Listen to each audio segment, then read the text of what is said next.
में कॉल करें। इसके अलावा आप हमें हमारे लैंडलाइन नंबर्स 012046463332 और 012046463327 पर भी कॉल करके हमसे सीधी बात कर सकते हैं। जी हाँ, तो आज का हमारा विषय है हमारी वो आदतें जो हमारे ग्रहों को कमजोर कर देती हैं। पंडित जी, कई बार देखा है लोगों को कि वो चप चप करके खाते हैं, उसका क्या दुष्प्रभाव होता है ग्रहों पर? देखिए, जो व्यक्ति चप चप की आवाज जब खाना खाने के समय करते हैं, उनसे आवाज निकलती है, दूर तक जाती है, तो जो ग्रह गुरु है वो दूषित हो जाता है। यदि वो उच्च का लगन कुंडली में कर्क राशि में भी स्थित है तो दुष्प्रभाव करने लगता है। यदि ऐसे व्यक्तियों का गुरु अपनी शत्रु या नीच राशि में हो तो उनकी एक संतान को वो बंध्या तक कर देता है, उनके वैवाहिक जीवन को वो खराब कर देता है। तो हमारे शास्त्रों में इसका एक बड़ा ग्रंथ है नरपति जयचर्या, तो उसमें विधान लिखा है कि हम कैसी दिनचर्या हमारी, हम क्या करें क्या ना करें, और जो हमारी ये आदतें हैं इन पे नियंत्रित कैसे करें और इनके क्या दुष्प्रभाव हैं। तो इससे क्या होगा, उसकी उन व्यक्ति की जो संतान है वो निसंतान होती है, उनके वैवाहिक जीवन को वो बाधित कर देता है। जी आचार्य जी, बहुत सारे बच्चों की ऐसी आदत होती है कि वो बगीचों से फल चुरा कर खाते हैं, इसके भी क्या कोई दुष्प्रभाव होते हैं ग्रहों पर जो पड़ते हैं? जी, इसमें भी चोरी के फल खाना है। जैसे बड़े लोग भी करते हैं, कभी कभी सड़क पे या किसी मार्ग में जा रहे हैं, वहाँ कोई बहुत अच्छा बाग देखा तो गाड़ी रोक ली, चुपचाप कुछ फल तोड़ लिए। तो इनसे कुंडली में जो ग्रह हमारा गुरु और शुक्र यदि उच्च के भी हैं तो वो नीच का फल देने लगते हैं, दूषित हो जाते हैं। तो वो उनसे क्या होगा कि जो उन ग्रहों का जो कारक भाव है वो खराब हो जाता है, तो गुरु और शुक्र इनसे दूषित होते हैं। जी पंडित जी, वहीं दूध को उबलते हुए छोड़ देना, इससे क्या कुछ दुष्प्रभाव देखने को मिलते हैं? दूध हमारे ज्योतिर्विज्ञान में चंद्रमा का कारक है। यदि कोई महिला दूध को रख के वहाँ पे अग्नि पे रख के इधर उधर काम में लग जाती हैं, दूध उबलता रहता है, तो उनका चंद्रमा खराब हो जाता है, कलह कराता है और धन हानि कराता है। यदि दूध निकल के वो अग्नि पे गिरेगा तो अटेंडम अचानक धन हानि कराएगा। और यदि उनका चंद्रमा उच्च का है या उसको कहें कि वृष राशि में बैठा हुआ है तो वो नीच का फल देने लगेगा। और यदि किसी महिला का या पुरुष का चंद्रमा नीच का है तो और ज्यादा वो नेस्त हो जाएगा, अधम फलों की उत्पत्ति करेगा। तो चंद्रमा को अगर ठीक रखना है तो आप दूध का विशेष ध्यान रखें। जब आप दूध उबालें तो वहीं पर खड़ी रहें। अगर आपको जाना पड़े, आप गैस बंद करें, चूल्हा बंद करें, उसको गैस को ढक के जाएं, दूध को ढक के जाएं, फिर दोबारा आके उसको गर्म करें। तो दूध को, जिन लोगों को चंद्रमा ठीक करना है तो हमेशा दूध का ध्यान रखें। जी कई बार आप और हम घर में टूटे हुए बर्तनों का भी इस्तेमाल करते हैं। आचार्य जी, टूटे हुए बर्तनों के इस्तेमाल करने से क्या होता है? टूटे हुए बर्तनों का जो कारक ग्रह है बुध और शनि, यदि कोई ऐसे बर्तन है जो टूट गए हो, जिसमें दरारें पड़ गई हो, उनका हम सेवन करते हैं और हमारी कुंडली में यदि बुध और शनि अपनी उच्च राशियों में भी हो तो वो निष्फल हो जाते हैं, खराब फल देने लगते हैं। यदि वो ग्रह नीच के हो, जैसे बुध मीन राशि में बैठा हो, नीच का हो, तो और ज्यादा वो अधम फल देने लगता है, उनका स्वास्थ्य खराब करता है और उदर के विकार, आप कहें तो जैसे अपेंडिसाइटिस है, किडनी के रोग है, ऐसे रोगों की भी वो उत्पत्ति करता है। शनि खराब होने से उनका जो मेरुदंड है, स्पाइनल, उसका बीमारी करता है, मेरुदंड के वो रोगों की उत्पत्ति करता है। जी आचार्य जी, खाली रखे सीधे बर्तनों से क्या होता है? खाली जो रखे होते हैं सीधे जो बर्तन होते हैं वो भस्मक हो जाते हैं, यानी खाली बर्तन कभी सीधे नहीं रखने चाहिए। आपको बर्तन के अंदर बर्तन डालना, उसमें उससे छोटा बर्तन डाल के आप रखें। और यदि ऐसा संभव नहीं है, उसमें कुछ अन्न के दाने, कुछ सामान उसमें डाल के रखें, ढक के रखें। यदि आप बड़े बर्तन हैं उनको सीधे और खाली रखते हैं तो वो भस्मक हो जाते हैं, यानी कि वो खाने के लिए मांगते हैं। खाने के लिए क्या मांगते हैं? उस घर के अंदर कहते हैं कि साहब बरकत नहीं होती, मैं बड़ा धन कमाता हूँ और पता नहीं लगता कहाँ जाता है, तो वो एक दोष की उत्पत्ति करते हैं। जी पंडित जी, वहीं गुरुवार की अगर बात की जाए, अगर कोई गुरुवार से औषधि का सेवन करना आरंभ करता है, शुरू करता है, तो क्या इसके भी कुछ दुष्परिणाम हो सकते हैं? जी, गुरुवार से अगर कोई व्यक्ति, कोई रोगी व्यक्ति अगर बहुत आपातकालीन स्थितियों को छोड़कर यदि औषध का सेवन करता है या नए चिकित्सक को दिखाता है तो उसका रोग कभी जाता नहीं है। हमेशा उसको चिकित्सक की शरण में रहना पड़ेगा, कुछ ना कुछ उसको जीवन पर्यंत औषध का ही सेवन करना पड़ता है, क्योंकि औषध का स्वामी शुक्र, तो शुक्र और गुरु परस्पर नैसर्गिक शत्रु हैं। तो गुरु क्या है, उसको ठीक नहीं होने देगा और व्यक्ति जीवन पर्यंत दवा खाता रहेगा। अगर कोई आपातकालीन स्थितियां ना हो तो आप प्रयास करें कि कोई नई औषध आप गुरुवार को शुरू मत करें, प्रारंभ मत करें। जी पंडित जी, पुरानी परंपराओं में भी ये कहा गया है कि जब आप किसी के घर जाएं, चाहे रिश्तेदार के घर जाएं या फिर अपने गुरु के पास जाएं, तो कभी खाली हाथ नहीं जाना चाहिए। लेकिन अगर कोई खाली हाथ जाता है तो क्या इसका भी कोई प्रभाव देखने को मिलता है? हमारे ज्योतिर्विज्ञान में बड़ा महत्व है इसका।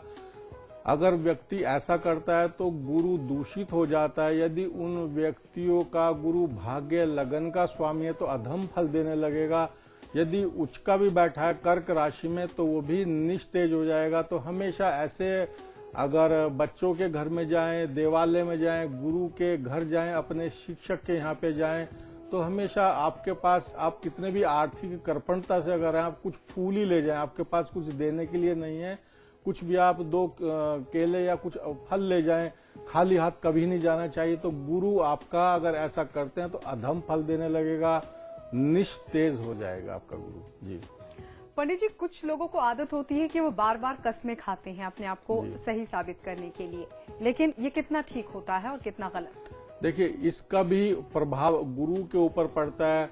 अगर हम देखें, शपथ का कारक ग्रह गुरु, यदि कोई व्यक्ति चाहे वो ठीक बोल रहे हैं या झूठ बोल रहे हैं, बार बार अगर यदि वो शपथ लेते हैं, चाहे जाने में अनजाने में उनके व्यवहार में वो सम्मिलित हो गया, तो उससे गुरु दूषित हो जाएगा, गुरु खराब फल देने लगेगा। बहुत सारे व्यक्ति कहते हैं कि साहब हमारा तो गुरु बड़ा उचका बैठा है, कोई फलीभूत नहीं हो रहा।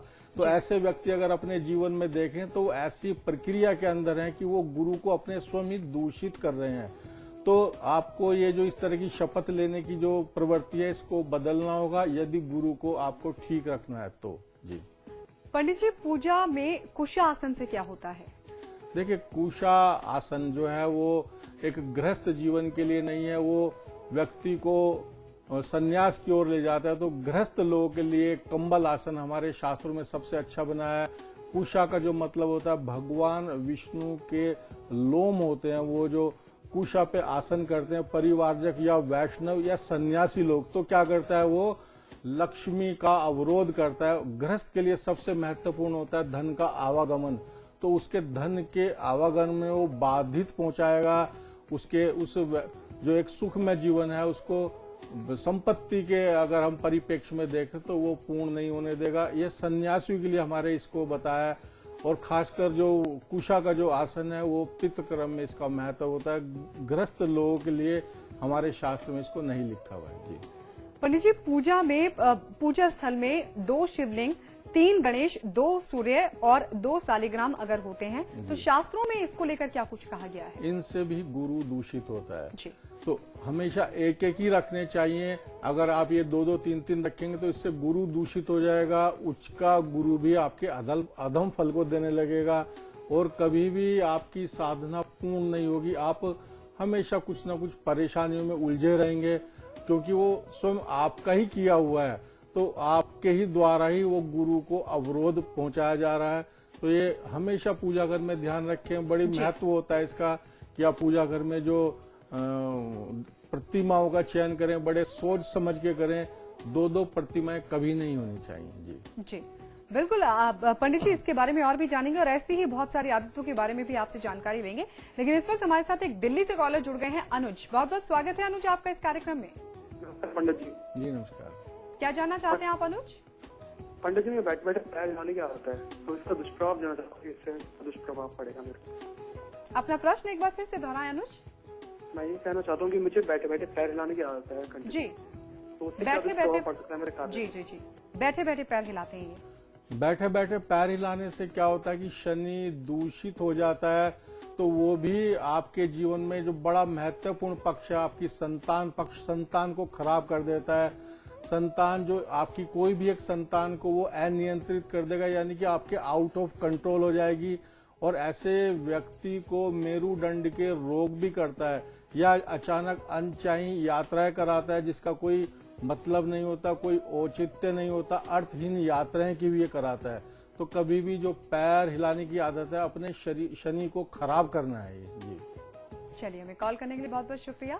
और यहाँ रुक गए हम छोटे से ब्रेक के लिए, आप कहीं जाइएगा मत, लगातार हमारी खास पेशकश जारी है इस ब्रेक के बाद भी।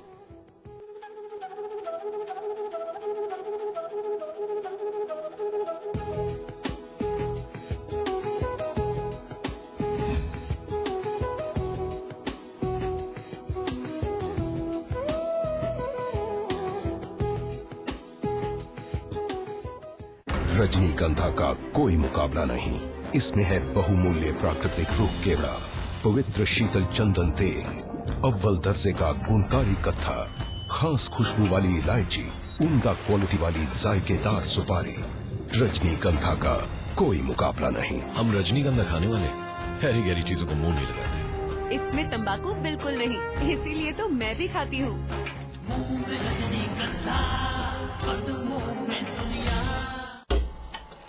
सिल्वर स्क्रीन की दुनिया, सितारों की मस्ती, गॉसिप और तकरार, क्या कर रहे हैं आपके पसंदीदा स्टार।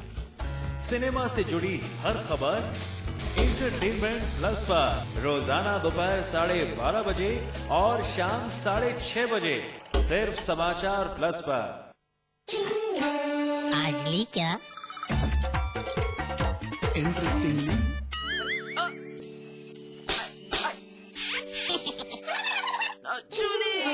रिफ्रेशिंग मिनी गम। आज ली क्या? हर कोई चाहता है रोग मुक्त जीवन। योग और आयुर्वेद से कैसे पाएं स्वस्थ तन और मन? क्या कहती है एक्सपर्ट की सलाह?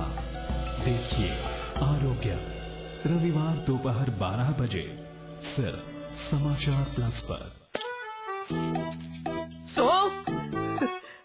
इलायची, खजूर, मिश्री, वाह, सब एक से बढ़कर एक है, मगर कोई अपना बड़प्पन नहीं जताता, है ना? रहो हमेशा पास पास।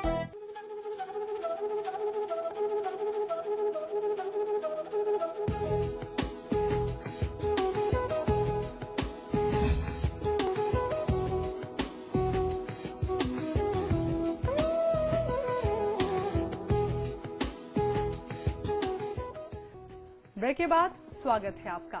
पंडित जी, बहुत सारी आदतें हमने ब्रेक पे जाने से पहले जानी, लेकिन अब कुछ आदतें ऐसी भी होती हैं, कुछ लोग ऐसे भी होते हैं जो सर या फिर माथे पर हाथ रखते हैं। जी, इसको लेकर क्या कुछ कहा जाता है? देखिए, माथे पे हाथ रखना, बहुत सारे लोग खाली बैठे रहेंगे तो माथे पे हाथ को रख लेंगे, उल्टा हाथ रख लेंगे तो माथा ढक लेते हैं, मस्तक पे हाथ रख लेंगे। यह अशुभ लक्षण होता है, क्योंकि मस्तक पर जो मध्य भाग है जिसको ब्रह्मरंध्र बोलते हैं और भ्रू मध्य के भाग में गुरु का स्थान ईशान होता है।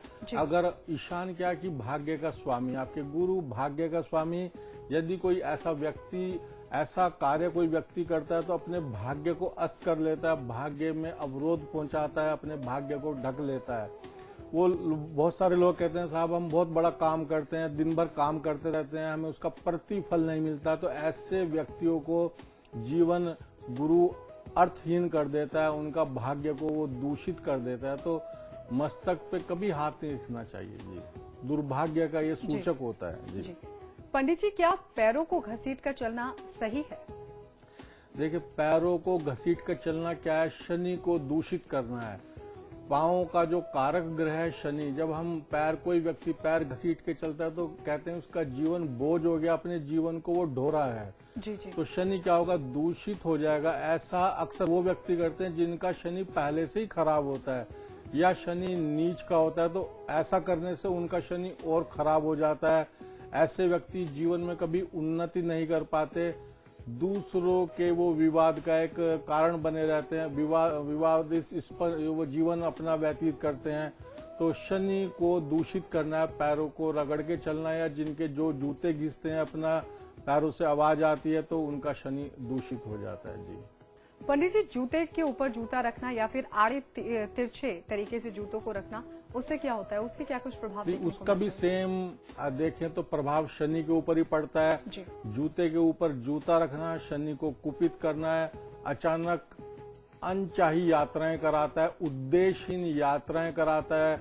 आप घूम फिराएंगे, किसी उद्देश्य से जाएंगे, आपका उद्देश्य अर्थहीन हो जाएगा, आप वापस पैसा खर्च करके आ जाएंगे, हैरान परेशान होंगे। तो जूते के ऊपर जूता रखना, जूतों को आड़े तिरछे रखना या जूतों को गलत दिशाओं में रखना, है सब शनि को अपने